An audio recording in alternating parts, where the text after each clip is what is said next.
Welcome to my scientifically informed insider look at mental health topics. If you find this video to be interesting or helpful, please like it and subscribe to my channel. Hello, this is Dr. Grande. Today's question asks, can I analyze the personalities we see in the series Game of Thrones? And also to speculate on how the series should have ended based on the personalities that we saw in that series. So it's important to indicate here I will be talking about many elements of the Game of Thrones series, so I want to issue this spoiler alert for this series.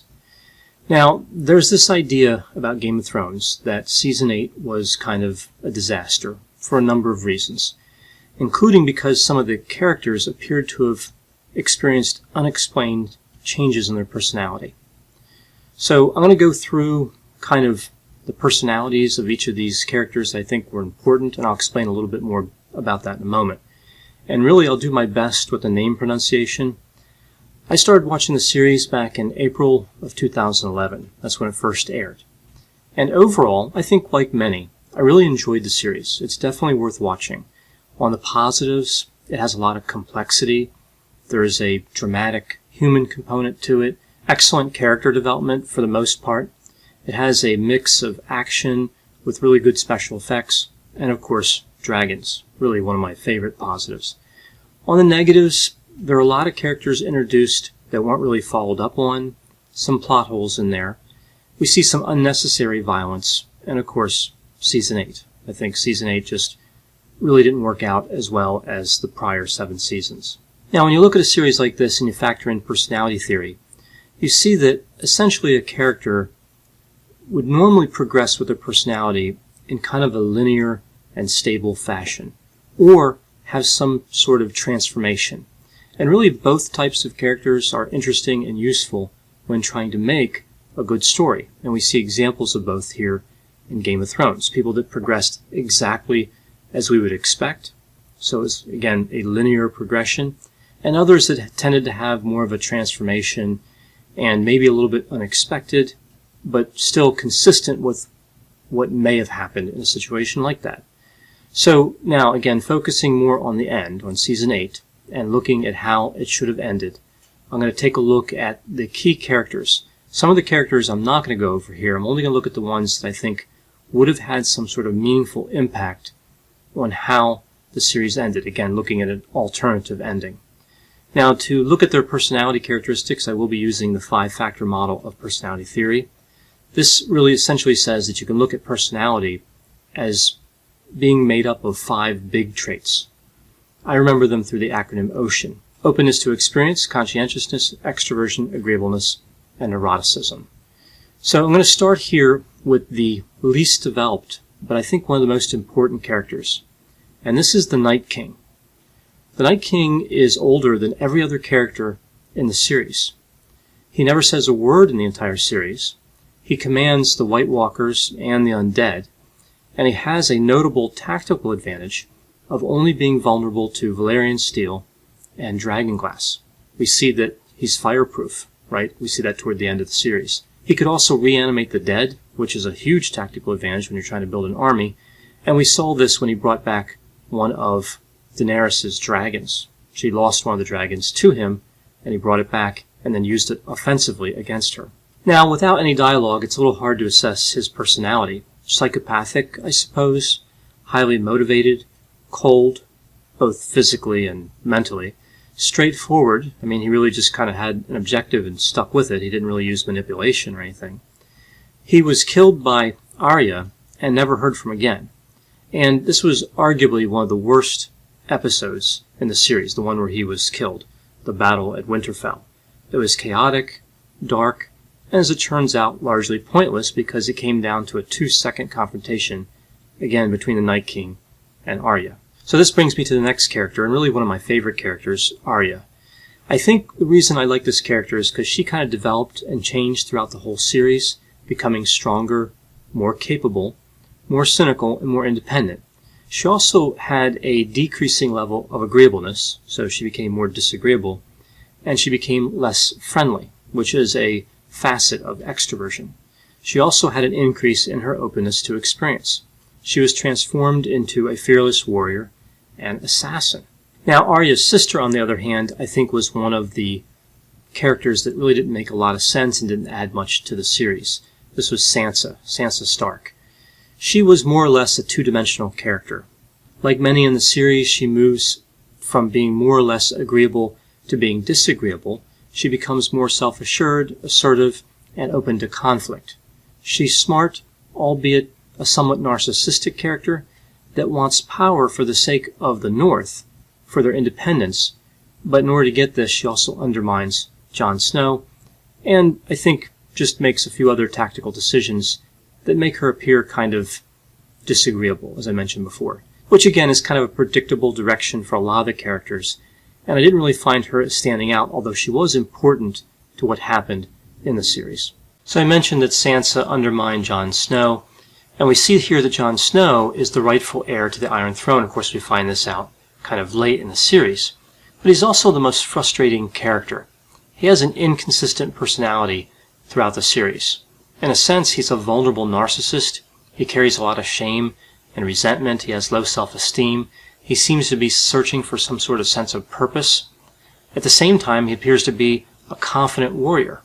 So this doesn't really seem to match his high neuroticism, right? He's vulnerable to depression, anxiety, and anger. So this part, I think, is really highly inconsistent with his character.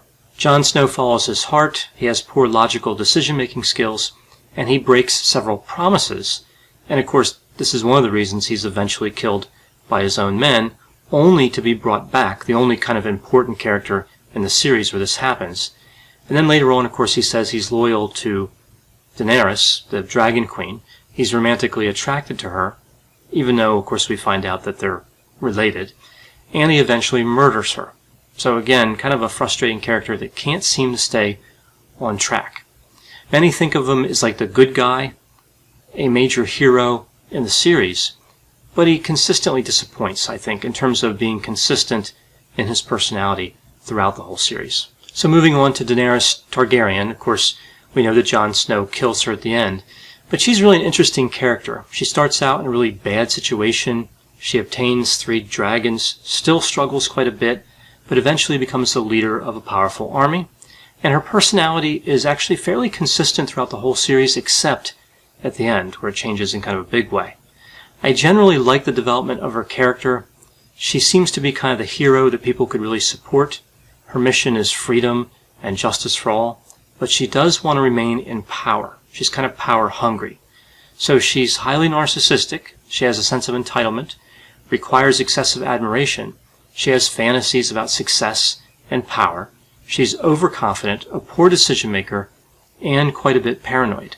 In the end, her trait narcissism is joined by psychopathy when she murders thousands of innocent people, again sharply breaking from the personality that we've seen in the prior episodes. Ostensibly, she does this because Cersei killed her advisor, but Daenerys has seen much worse and not killed thousands of people. So the personality change here for her, again, just isn't believable. So moving on to Cersei, we see that she became Queen of the Seven Kingdoms in the 6th season, and she was narcissistic and psychopathic. We see she's arrogant, jealous, manipulative, self-centered, deceitful, cold, paranoid, impulsive, sadistic, and vindictive. On top of this, she's also emotionally unstable. She has high neuroticism in a few different areas. Just like many of the other characters, she has poor decision-making skills. Now, eventually, Cersei is killed by the Dragon Queen, and she dies along with Jaime Lannister, who is both her brother and her lover in the series. Now, Jaime Lannister is an interesting character. He has interesting character development throughout the series. He's narcissistic, psychopathic, but then he makes a move toward being more benevolent and honorable, and then at the end moves back to being narcissistic and impulsive. Now, the whole time throughout the series, one area that was consistent with Jaime was he was kind of caring for his brother Tyrion Lannister. So he was somebody who defended Tyrion. Now, Jaime really didn't play, I think, an important part of Season 8, but he could have, and I'll get to that more in a moment. So the last character I'll take a look at in terms of personality would be Tyrion Lannister, again, Jaime's brother. And I think that Tyrion is, by far, the best developed character in the whole series. He starts off narcissistic, hedonistic, lacks any really long-term goals, but then he develops a degree of empathy. And unlike we see with Cersei and some other characters near Tyrion, Tyrion never really becomes sadistic. Throughout the series, he is faced with increasingly difficult moral choices, and he actually becomes kind of a flexible thinker who is willing to challenge his past beliefs based on new evidence. And he does this several times throughout the series. Now, unlike a number of the characters, he uses his intellect to get ahead, not some sort of fighting ability or skill. Some of the best dialogue in the series involves Tyrion Lannister. I think he's actually a relatively important character in Season 8 specifically because essentially he convinces Jon Snow to assassinate Daenerys Targaryen. So all these characters I looked at here, I think, either were important or could be important in an alternate ending, the ending that maybe the series should have had. So with that in mind, based on the trajectory of everybody's personalities, and considering the idea that personalities would have determined the ending to some extent, that personalities are a good predictor of what would have happened, how should have Game of Thrones ended? Well, there are really, I think, many possibilities. I'm going to cover three, I think, possibilities that make a lot of sense. Now, the first one isn't so much tied to personality, but the last two are. So the first one is really just about statistical likelihood. They don't give us really troop counts or anything. I don't recall that in the series. They don't really indicate how strong these different forces are. They express opinions about how strong the forces are without precision. But really, not knowing the details, I would still say the way the series should have ended, technically, is that the Night King really should have defeated the North and eventually the Seven Kingdoms. Aside from his tremendous tactical advantages I indicated before, he had a single-minded motivation, uncomplicated by emotions, that could easily have led to his victory. Now, that wouldn't be an ending that a lot of audience members would have liked. It would have been pretty unpopular, I think. So let's take a look at a second possibility. So this possibility is based on the idea that the Night King has been defeated, that Aria stabbed him and he's gone. And we see that the Dragon Queen at this point, Daenerys Targaryen, has a tired but capable army. And of course the smartest move would be to let them rest and to lay siege to King's Landing. And using piloted dragons rather than unpiloted. We see earlier in the series when Daenerys is riding a dragon along with Jon Snow, the two are very effective. But when she goes towards King's Landing with one dragon being piloted by herself and the other one unpiloted, she loses the second dragon. So I think that kind of a logical route would have been to take both dragons down, destroy that fleet in the harbor, I guess, there at King's Landing, and then otherwise just use them for reconnaissance as you lay siege to King's Landing. Now, before her strange transformation in Season 8 that really doesn't make any sense, the Dragon Queen was really still impulsive, and she was motivated by a desire for revenge. But I think several factors could have compelled her to exercise restraint, meaning I think they could have compelled her to come to this ending that I think was really the smartest move tactically, which is to rest for a while and then lay siege to King's Landing. Factors that could have maybe overcome her impulsiveness and led to this result would have been Tyrion's encouragement. He was essentially a voice of reason to her for most of the time he was with her. Jon Snow, now Jon Snow wanted to proceed with caution, and she would have had concerns about overruling him because he was the legitimate heir to the throne, and I don't know if she would have really wanted to rock the boat that much. Also, she had to know that Sansa was really behind Jon, and she wouldn't want to aggravate her too much either and risk a fracture in the kingdoms. So I think these forces could have pushed her toward a reasonable decision. But that's not necessarily the complete part of this second ending in terms of, how I think the series could have ended. I think while all this was going on, what really would have happened here is that Aria and the Hound would have taken out Cersei and Sir Gregor, who was essentially Cersei's bodyguard at that time. Then Jon Snow would have simply broken his promise to the Queen and returned to Winterfell, because breaking promises is what Jon Snow does. A victorious and war-weary Dragon Queen may have just let the whole thing go, right? Maybe not, but either way, that kind of covers the second way that I think this series could have ended. How about the third possibility? This is the last way the series maybe should have ended. This third possibility, I think, is the one that makes the most sense based on the personalities we see at work in the series. Under this kind of theory, Jaime could have killed Cersei because he had access to her. He was, in theory, in love with Brienne, right? He was in love with somebody else, so that would have made sense. He also just could have hired Bronn to kill her. Bronn had access to kill him and Tyrion when he came in with the crossbow, so they kind of paid him off there to get him to go away, but they could have paid him to kill Cersei maybe at some point. He might not have been open to it that moment, but at some point maybe he was open to it. And then after this occurred, Aria could have killed Daenerys Targaryen, right? She really didn't like Dany, and we see that Sansa would have supported Aria in this, and then Jon Snow would have been king, and he was really supposed to be king anyway, in a sense, right? He was the legitimate heir, and I think it's likely that he would not have taken any action against Aria for killing the Dragon Queen.